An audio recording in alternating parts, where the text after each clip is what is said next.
ये जो यलगार की हुंकार और इंकलाब की ललकार है, ये बता रही है कि बिहार में परिवर्तन निश्चित है। आप जो मत का अधिकार छीनना चाहते हैं लोगों का, ये आपकी तानाशाही है, ये सेवा नहीं है। खाली कहने से प्रधान सेवक नहीं बनते हैं। बिहार गणतंत्र की जननी है और आप उस गणतंत्र की जननी से ही गण को खत्म करना चाहते हैं और खाली तंत्र चाहते हैं। ऐसा बिहार कभी होने नहीं देगा। गुजरात जाते हैं तो आप गुजरात में ध्यान देते हैं और बिहार आते हैं तो बिहार को आप ज्ञान देते हैं। बिहार को आपके ज्ञान की आवश्यकता नहीं है। आप इतिहास पढ़ लीजिए, बिहार ने दुनिया को ज्ञान दिया है। बिहार के लिए एक सुई की फैक्ट्री भी नहीं लगाई।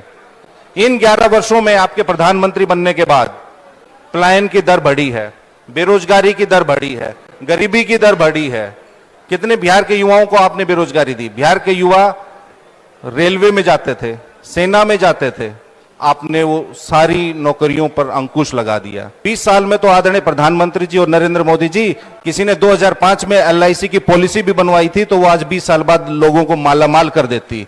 आपने 20 साल में क्या दिया बिहार को?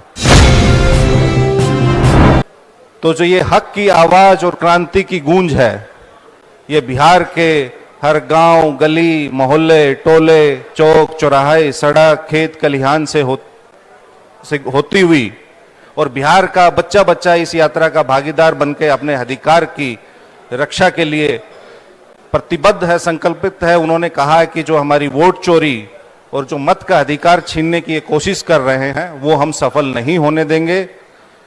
ये जो यलगार की हुंकार और इंकलाब की ललकार है, ये बता रही है कि बिहार में परिवर्तन निश्चित है। और हे प्रधान सेवक जी, आप जो मत का अधिकार छीनना चाहते हैं लोगों का, ये आपकी तानाशाही है, ये सेवा नहीं है। खाली कहने से प्रधान सेवक नहीं बनते हैं। किसी के मत का अधिकार छीनना, आप लोकतंत्र और जो जनता मालिक है उसके अस्तित्व को खत्म करना चाहते हैं। उनके वोटर का अगर आप वोट ले लिया तो लोकतंत्र बचेगा क्या? तो जनता जो अपने मत के अधिकार से आपके निरंकुश फैसलों पर अंकुश लगाती है, उसको आप छीनना चाहते हैं। बिहार गणतंत्र की जननी है और आप उस गणतंत्र की जननी से ही गण को खत्म करना चाहते हैं और खाली तंत्र चाहते हैं। ऐसा बिहार कभी होने नहीं देगा। जैसा कि पवन जी ने अभी सही फरमाया, आप गुजरात जाते हैं, आप 4-5 दिन पहले आप बिहार आए, आपने क्या बातें की? गुजरात जाते हैं तो आप गुजरात में ध्यान देते हैं और बिहार आते हैं तो बिहार को आप ज्ञान देते हैं। बिहार को आपके ज्ञान की आवश्यकता नहीं है। आप इतिहास पढ़ लीजिए, बिहार ने दुनिया को ज्ञान दिया है। बिहार को क्या चाहिए? बिहार को रोजगार चाहिए, नौकरी चाहिए, उद्योग धंधे चाहिए। बिहार को ट्रेन नहीं चाहिए। आपकी 12,000 ट्रेन आप शुरू करने की घोषणा कर रहे हैं, कहां जाने के लिए? गुजरात जाने के लिए। आपने जो वादे किए, इसी चंपारण में जहां बैठे हुए हैं, बगल में चीनी की मिल, आपने कहा था 2014 में यहाँ जो बंद चीनी मिल है वो शुरू करवा के मैं इसी चीनी मिल की चीनी से चाय पीऊंगा। आपको 11 वर्ष हो गए हैं, आपने क्या दिया? आप बिहार में तरक्की की बात क्यों नहीं करते हैं? आप बिहार में तकनीकी की बात क्यों नहीं करते हैं? आप बिहार में खाली नकारात्मक बात करते हैं। बिहार सबसे अधिक जागरूक प्रदेश है, सामाजिक रूप से, राजनीतिक रूप से। तो आप जब बिहार आए, आप सीतामढ़ी में भी चीनी बंद मिल थी, वहां भी आपने कोई बात नहीं की। तो कम से कम जब आप अगली बार बिहार आए तो आपकी ही जो वेबसाइट बनी हुई है NarendraModi.in, उस पे आप अपने भाषणों के अंश जरूर देखिए कि आपने बिहार को क्या क्या वादे किए थे और उन वादों को कितना आपने पूरा किया है। अगर आपने उन वादों का 5% भी पूरा किया तो हम चुनौती के साथ कहते हैं कि आप बिहार के लोगों को बताइए कि मैंने 5% अपने वादे इन 11 साल में पूरे किए। आप गुजरात मॉडल की बात करते हैं, उस गुजरात मॉडल को जिस मॉडल को आपने पूरे देश में बेचा, लेकिन 20 साल से आपकी बिहार में सरकार है NDA की, 11 साल से आप केंद्र में हैं, लेकिन आप बिहार मॉडल की बात क्यों नहीं करते हैं? 2 दशक से आप बिहार पे शासन कर रहे हैं और 11 साल से देश पर। तो अगर आपने किया तो उस मॉडल को आप में का जिक्र करने में आपको शर्म क्या आ रही है? क्यों? क्योंकि आपने इन 2 दशक में और 1 दशक में बिहार के लिए एक सुई की फैक्ट्री भी नहीं लगाई। इन 11 वर्षों में आपके प्रधानमंत्री बनने के बाद पलायन की दर बढ़ी है, बेरोजगारी की दर बढ़ी है, गरीबी की दर बढ़ी है और बिहार साक्षरता दर में देश में सबसे कम है।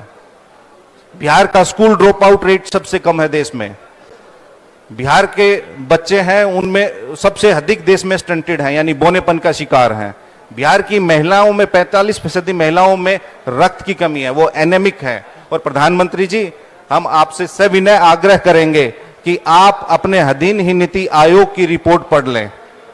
नीति आयोग के जितने भी डेवलपमेंटल मार्कर्स हैं वो बिहार के बारे में क्या कहते हैं वो डिटेल में बताने की आवश्यकता नहीं है। तो अगर आपने बिहार के लिए, और बिहार ने आपको क्या नहीं दिया, बिहार ने आपको 2019 में 99% सांसद दिए, 40 में से 39। लेकिन अब बिहार में आते हैं तो आप विकास की बात नहीं करते, आप किसकी बात करते हैं? घुसपैठियों की। कौन घुसपैठी है जो आप आज तक नहीं बता पाते? कितने बिहार के युवाओं को आपने बेरोजगारी दी? बिहार के युवा रेलवे में जाते थे, सेना में जाते थे, आपने वो सारी नौकरियों पर अंकुश लगा दिया। तो बिहार आपसे हिसाब मांगता है, आपके 20 सालों का हिसाब मांगता है। और बिहार में अब भ्रष्टाचार चरम पर है। बिहार में गरीब सताए जा रहे हैं, करोड़ों के नोट जलाए जा रहे हैं और जिंदा लोगों को मुर्दा बताया जा रहा है। कुत्ता बिल्ली और डोनाल्ड ट्रंप का प्रमाण पत्र बनाया जा रहा है और हजारों रुपए लेकर एक आवासीय प्रमाण पत्र बनाया जा रहा है। तो इसलिए ये एनडीए की महाभ्रष्ट सरकार बिहार को कष्ट पर कष्ट दे रही है। जनता के हित में इनका एक भी निर्णय नहीं हुआ है। 20 साल में तो आदरणीय प्रधानमंत्री जी और नरेंद्र मोदी जी, किसी ने 2005 में एलआईसी की पॉलिसी भी बनवाई थी तो वो आज 20 साल बाद लोगों को मालामाल कर देती। आपने 20 साल में क्या दिया बिहार को? कुछ नहीं दिया। तो इसलिए हमारी मांग है और हम धन्यवाद देना चाहेंगे आदरणीय राहुल गांधी जी को, तेजस्वी यादव जी को, माननीय नेता प्रतिपक्ष श्री दीपांकर भट्टाचार्य जी को, मुकेश सैनी जी को, सीपीआई और सीपीएम के हमारे सभी साथियों को, जिन्होंने इस वोटर अधिकार यात्रा को जो शुरुआत दी और जो जन समर्थन दिया वो अप्रत्याशित है। प्रतिदिन पूरा देश सुबह 8 बजे से लेकर रात के 8 बजे तक बिहार को फॉलो कर रहा है। वो देख रहा है कि बिहार के लोगों में इतने दिन बाद भी इतनी उमंग, उत्साह और जोश, जज्बा और जुनून क्यों है। तो बिहार ने हमेशा देश को एक नई दिशा दिखाई है और अब जो ये आपका मत का अधिकार छीनकर उसके बाद आपका राशन, पेंशन, आरक्षण और जो भी संविधान प्रदत्त आपके अधिकार हैं उनको छीनना चाहते हैं, बिहार ऐसा नहीं होने देगा। बिहार के युवाओं ने ठान लिया है, बिहार के युवा जग चुके हैं और अब आपको मुंह तोड़ जवाब देंगे। और बिहार में जो नवंबर में चुनाव है उसमें बदलाव होगा और इंडिया गठबंधन की सरकार बनेगी।